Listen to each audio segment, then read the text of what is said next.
C'est quoi ce manque de respect? Le mec il me tutoie maintenant. Hello tout le monde, j'espère que vous allez tous et toutes très bien. Aujourd'hui, on se retrouve dans une vidéo très fun. J'avais envie de faire travailler le chatbot ou le chat GPT comme son nom l'indique et je vais juger ses réponses.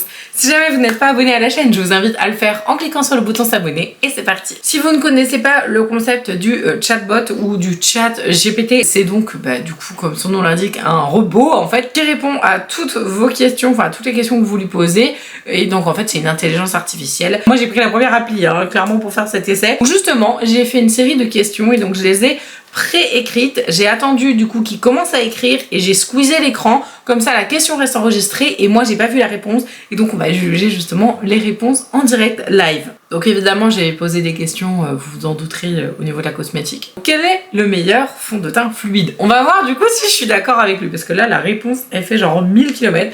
Alors, en tant qu'assistant virtuel, je n'ai pas de préférence personnelle, mais je peux vous donner des informations sur certains fonds de teint fluides qui sont populaires auprès des utilisateurs. Le choix du meilleur fond de teint fluide dépendra de divers facteurs tels que la couleur de votre peau, on est d'accord, oui, clairement, votre type de peau et la couverture, alors la couvrance souhaitée, ok. Voici quelques-uns des meilleurs fonds de teint fluides sur le marché.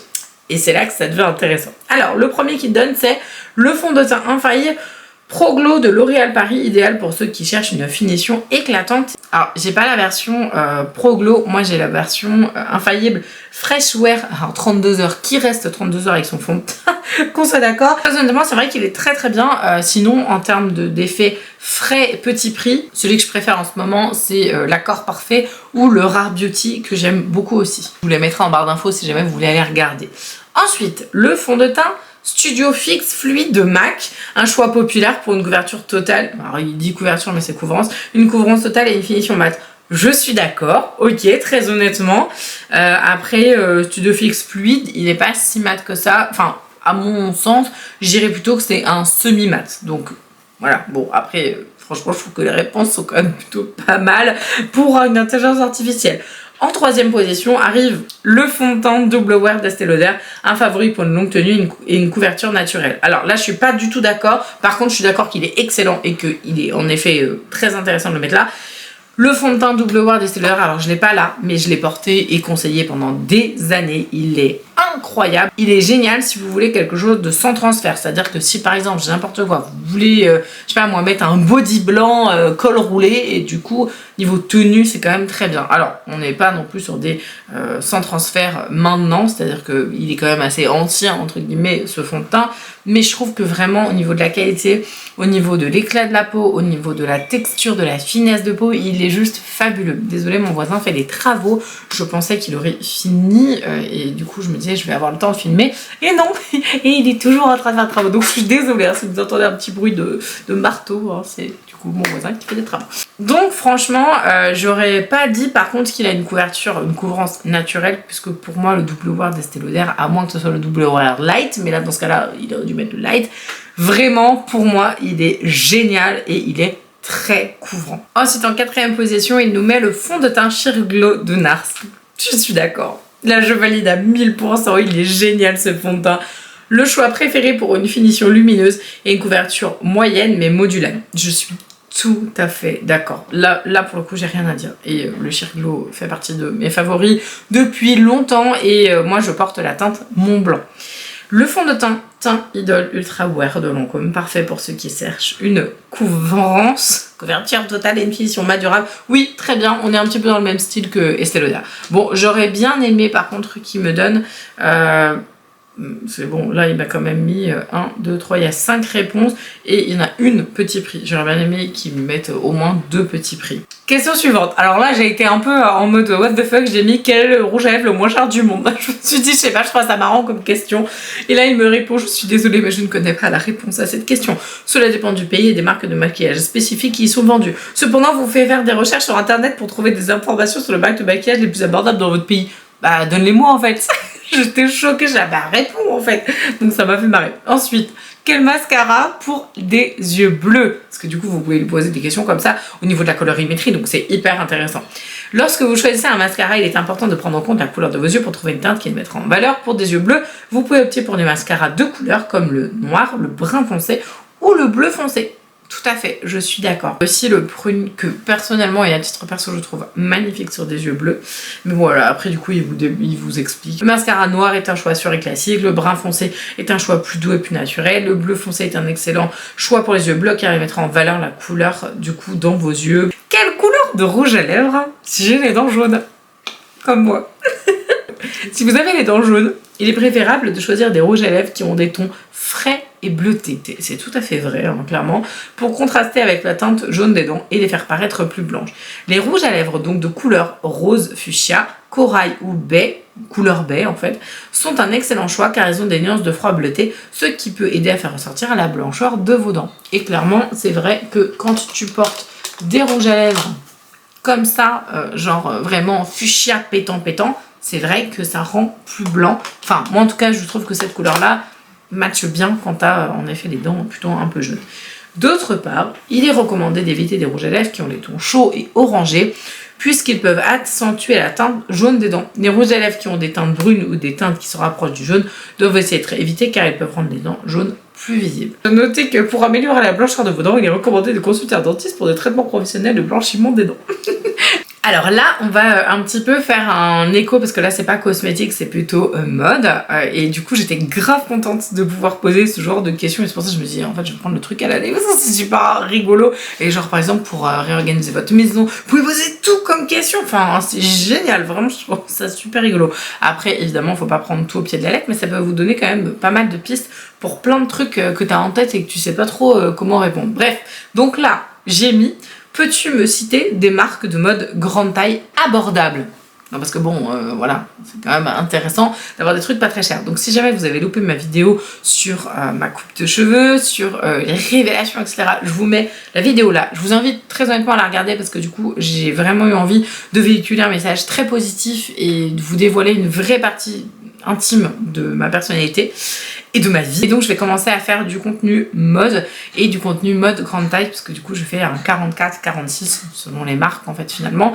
Donc si jamais vous avez envie de regarder sur la chaîne, vous avez un petit short que j'ai mis. Donc vous savez, short c'est les formats courts comme ça. Et donc j'en ai mis un pour débuter en fait cette phase voilà, de prise de confiance et surtout pour vous envoyer des good vibes. Donc n'hésitez surtout pas, vous pouvez aller regarder le short et du coup me dire ce que vous en pensez et j'essaierai d'en faire un petit peu plus, que ce soit ici ou sur mon Instagram. Je vous remets mon Insta juste là. Donc, j'ai posé la question. Désolée, je fais une grosse digression. Il fallait que je vous explique pourquoi j'ai posé la question là, en fait. Donc, des marques de mode grande taille abordables. Pas trop chères, hein, clairement. Bien sûr, voici quelques marques de mode grande taille qui sont abordables. ASOS Curve. ASOS propose une grande variété de vêtements pour les femmes de grande taille à des prix très raisonnables. Alors, pour moi, dans ma tête, ASOS, c'est très cher. Hein. Je sais pas pour vous. Mais pour moi, c'est très cher ASOS. Donc, je sais pas du tout si du coup, il a capté le concept du petit prix. Ensuite, en deuxième, il m'a mis, je connais pas du tout, Modamix. Donc, je vous mettrai pareil tout en barre d'informations. Cette marque propose des vêtements de grande taille pour femmes qui allient modernité et élégance à des prix abordables. Je vais aller regarder, du coup, élégance, moi ça m'intéresse. Ensuite, en troisième, il m'a mis H&M+. Je ne savais pas qu'H&M avait une section H&M+, en version grande taille. Donc H&M propose une collection de vêtements grande taille pour femmes à des prix abordables, allant de tenues de bureau aux tenues décontractées. Ok. Ensuite, la numéro 4, que je ne connais absolument pas, qui s'appelle Torrida. Cette marque propose une variété de vêtements de grande taille en mettant l'accent sur les dernières tendances de mode. Pareil, je vais trop la regarder. J'étais trop contente. J'étais là, mais je connais pas du tout ces marques-là. Et ensuite, Eloki, avec 2 i. Je ne sais pas non plus, je connais pas. Cette marque propose des vêtements modernes, élégants et tendances pour femmes de grande taille à des prix raisonnables. Il est important de noter que ces marques sont des exemples basés sur des préférences de goût personnel. Vous pouvez trouver d'autres marques, bref. Et il me dit quand même, vous pouvez trouver d'autres marques abordables de grande taille en effectuant des recherches en ligne ou en visitant des magasins de vêtements dans votre région. Oui, mais j'y aurais pas pensé. Heureusement qu'il est là. Alors ensuite, je lui ai posé la question et donc j'ai hâte de voir la réponse. Décris la morning routine parfaite. J'avais trop envie en fait de savoir ce qu'il allait répondre. La morning routine parfaite peut varier d'une personne à l'autre en fonction de leurs préférences. Mais voici quelques éléments clés qui peuvent aider à avoir une bonne journée. Alors moi dans morning routine, j'inclus tout. Hein. Donc on va voir. Hein. Moi je suis pas d'accord s'il zappe des trucs. Hein. Alors bon, se réveiller à heure régulière, être cohérent dans l'heure à laquelle vous vous réveillez, aide votre corps à réguler son rythme circadien. Bon. Oui, ok, d'accord. Ensuite, étirer son corps. Ah, c'est intéressant ça, en effet. Prendre quelques minutes pour étirer son corps aide à augmenter le flux sanguin et à accroître la flexibilité. Ok. Boire de l'eau. D'accord, donc en gros, tu t'élèves, tu t'étires et tu bois de l'eau. Jusque-là, c'est pas parfait, quoi. Boire de l'eau aide à hydrater le corps. Non. Et peut réduire les niveaux de cortisol, une hormone du stress. Ok, ensuite, prendre une douche ou se laver le visage, cela peut aider à se sentir frais et prêt à commencer la journée. Alors, ça peut pas aider, ça aide, en fait. Cela peut aider. Genre, tu prends une douche, tu sors, non, en fait, non. Non, je suis pas très propre. C'est bon. Prendre un petit déjeuner sain et nutritif. Il est important de nourrir son corps le matin pour avoir de l'énergie tout au long de la journée. Ok, mais du coup, donne-moi des exemples de petits déjeuners sains et nutritifs. Il va pas assez dans le détail, je trouve. Prendre le temps de réfléchir aux tâches que vous devez accomplir pour rester organisé et productif. Alors moi, très honnêtement, ça, je pense que c'est mieux de le faire la veille. Parce que si le matin tu penses à ça, t'es pas dans une morning routine parfaite, t'es dans un mode qu'est-ce qu'il faut que je fasse aujourd'hui? Non, c'est stressant, je trouve. Enfin, je sais pas. Ensuite, méditer ou faire du yoga. La pratique de la méditation du yoga peut aider à réduire les niveaux de stress et à améliorer la concentration. Oui, c'est intéressant, en effet. Se préparer pour le travail, aux activités de la journée, prendre le temps de se préparer pour les activités à venir pour aider à se sentir prêt et confiant.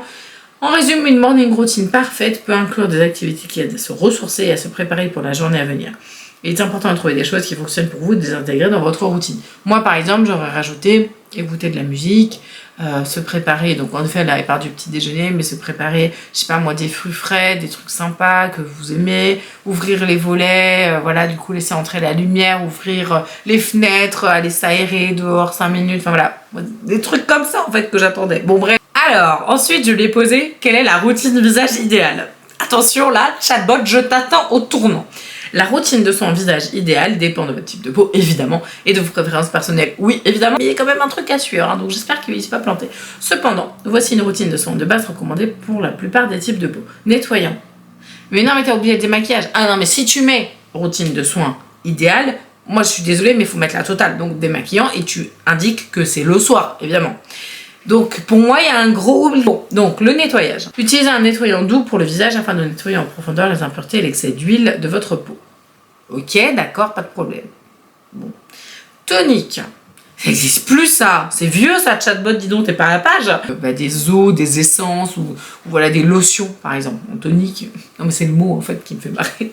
Ensuite, le sérum. Non, t'as oublié le contour des yeux, je suis désolée. Alors honnêtement, le contour des yeux, pour moi, c'est vraiment la première chose que tu mets avant même ta lotion, avant même tout en fait. Tu nettoies ton visage, enfin tu démaquilles, tu nettoies ton visage et tu mets ton contour des yeux en premier. Vraiment, c'est super important. On protège toujours la zone la plus sensible. Donc, on a oublié clairement le contour des yeux. Là, ça va pas du tout. Hein. En plus, j'ai vraiment demandé la routine idéale. Donc vraiment, le mec, il aurait dû me mettre la totale. Donc, je suis pas d'accord. Ensuite, sérum. Donc, appliquer une petite quantité de sérum pour aider à réparer et à nourrir votre peau. Non, ça répare pas et ça nourrit pas. Non, un sérum, ça apporte des actifs très spécifiques en fonction de ce que tu as besoin. Donc, non, ça ne répare pas et ça ne nourrit pas. Ça, c'est pour une peau, du coup, abîmée et une peau sèche. Voilà, si tu as une peau grasse, tu vas pas prendre un sérum réparateur et nutritif. Il y a un problème. Il aurait pas dû aller autant dans le détail, là, pour le coup. Le sérum est un produit concentré pour cibler les problèmes spécifiques, comme l'acné et les taches pigmentaires. Genre, le gars, il se contredit de ouf. Bref, bon, c'est pas grave. Crème hydratante, ensuite. Appliquer une crème hydratante légère et sans huile. Bah, pourquoi sans huile? Si t'as une peau sèche, genre t'en as besoin, n'importe quoi. Pour hydrater votre peau et la protéger des agressions extérieures. Bon, ok. Et ensuite, protection solaire. Là, c'est bien, ok, je suis contente. N'oubliez pas d'utiliser un écran solaire pour protéger votre peau des rayons. Il est important de noter que la routine de son visage peut varier en fonction de la peau. Dans ce cas, il est recommandé de consulter un dermato pour élaborer une routine de soins personnalisée. Un dermato ou un autre professionnel de la peau. Hein. Voilà, c'est pas obligé de vous contenir des dermatos, parce que les bons dermatos, c'est rare d'en trouver. Voilà.